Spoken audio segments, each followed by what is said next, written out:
The Liberty was now paralyzed, her power and steering control lost. But her desperate SOS message had been picked up by the American Sixth Fleet, 500 miles away off Crete. Retaliation was ordered for the attack. On the USS America, 2 bombers were readied while their fighter escort was launched. Those aircraft were brought forward, and I believe they were launched before we went into Condition November.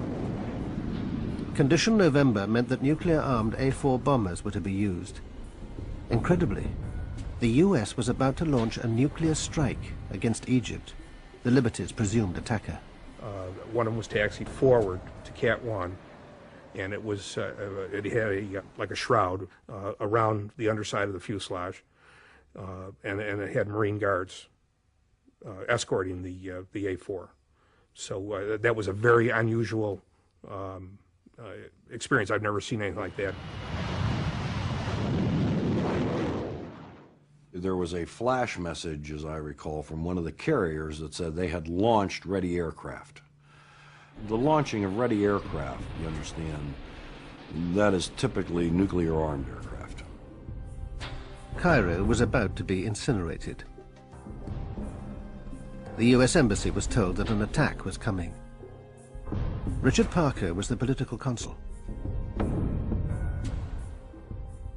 There was this message that the Navy was preparing to retaliate against Egypt for the attack on the Liberty. They thought that it was the Egyptians who attacked it. They were preparing to attack Egypt in response. A few minutes later, Tony Hart passed a Pentagon message through to the Navy. Recall the aircraft. My first thought was, as well, we don't want to do mushroom clouds. The recall probably is to rearm the aircraft. About 10 minutes later, the USS America and Washington were connected by voice link. The Defense Secretary himself came on the line. McNamara directed Comm 6 Fleet to recall the aircraft, and Comm 6 Fleet said, "Are you sure?" And he said, "Absolutely certain. Recall the aircraft."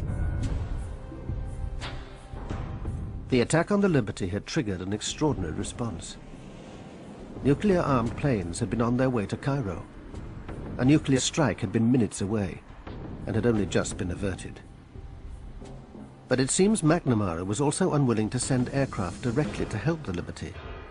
The fleet commander asked for permission to send a rescue flight of conventionally armed aircraft. The